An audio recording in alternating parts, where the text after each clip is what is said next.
Hey guys, what's up? My name is Julian Shaw. I spent 5 years making an independent movie. It got globally released this year, just in time for quarantine.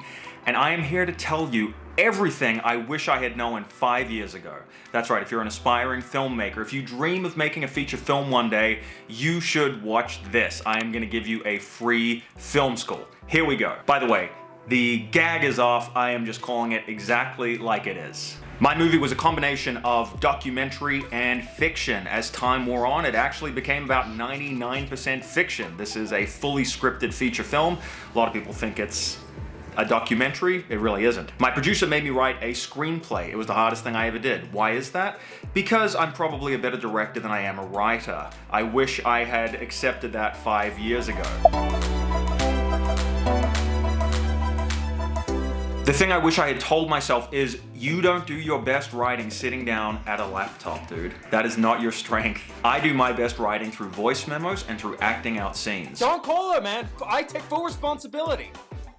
Literally, the best stuff that made it into the movie was me talking into my recorder or setting up a camera and playing all the parts. I'm an actor, right? If you're from that kind of background, you should think about leaning into that. This whole notion of, man, I gotta be a writer, I gotta be smoking tobacco and drinking coffee and sitting there slaving away at my typewriter, that is not what writing is. In fact, the actual tidying it up and putting it in the right script formatting probably should just be 1% of the process.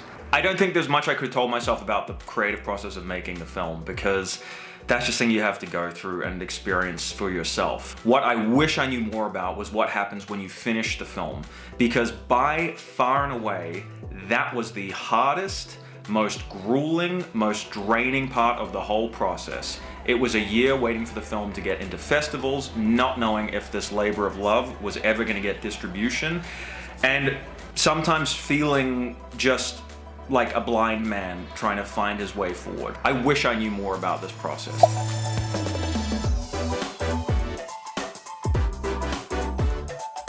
Here's what you need to know. If you don't have stars in your movie, you may be reliant on good reviews. We got very lucky and we got 86% on Rotten Tomatoes. How did we get these reviews? Let me tell you a little secret. They don't just magically happen. You need to hire a publicist. If you have a micro-budget indie film, you still need to put aside like 5 to 10 grand and get a publicist. Now, it's not going to guarantee you good reviews. That's really up to your movie and whether the person liked it or not.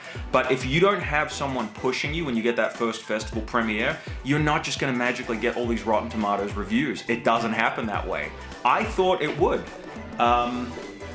Not so much. Now, if you get into something like the Berlin International Film Festival, yeah, Variety's going to be there, Hollywood Reporter's going to be there. We didn't premiere at an A-list festival, we premiered at the Brooklyn International Film Festival. And I say that with no disrespect. It was the perfect festival for us to premiere at. But here's the deal. You're not just gonna have all these reviewers there. You need a publicist hustling, sending out screeners of your film, old school Blu-ray DVDs, links, whatever it is. The only reason that we got global distribution for the film was because I sent an email to the distributor we went with and said, hey, did you see this latest 5-star review? By the way, we're 86% on Rotten Tomatoes. Have you watched the screener yet? Because we're starting to get a couple bites. Next morning, offer for distribution. I couldn't do it with star power. Had to get it with the reviews. Now here's something else. Through the grueling year of waiting to get into festivals, I wish that I had just had about 25 to 30 grand put aside to get some publicity for the film.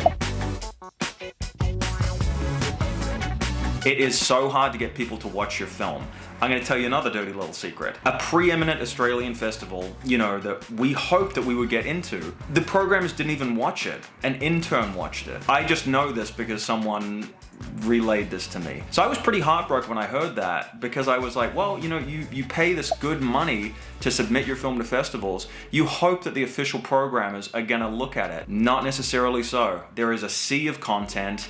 They don't have enough hours to watch it all. They could be passing your film off to an intern. Not really good enough. And your film isn't really in safe hands. So don't assume your film is in safe hands. This is a pay-for-play industry. It can cost 20 to 30 grand in publicity and the right kind of placement to the right kind of people to even get your film watched. I say this without any bitterness. It's just a fact. Sometimes a film really is good enough and gets enough buzz that it cuts through, but that is very much the minority. I wish I could tell you that my film was one of those, but it simply wasn't. It really got lost in the shuffle. okay, and it didn't crack an A-list festival, and that then flowed through in terms of how well it has performed financially.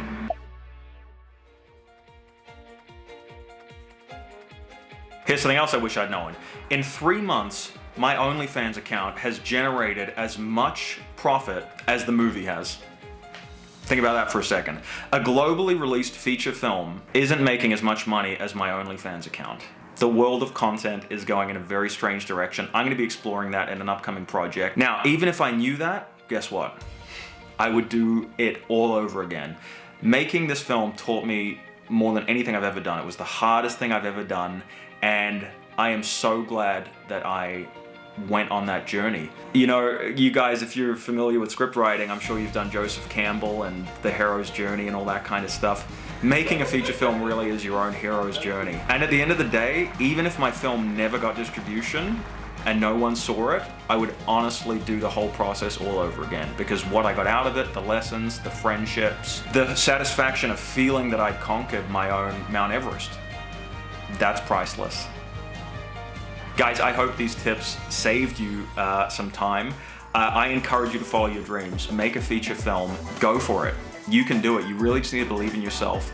And I hope that some of these tips help you cut through, because I wish someone had told me this. I really do. I made this video to encourage you, not to discourage you, and hopefully give you a couple of shortcuts. So if you did enjoy it, please like, please subscribe, and pass it on to your filmmaking buddies. I would appreciate that very much. Guys, I will be seeing you very soon. Take care.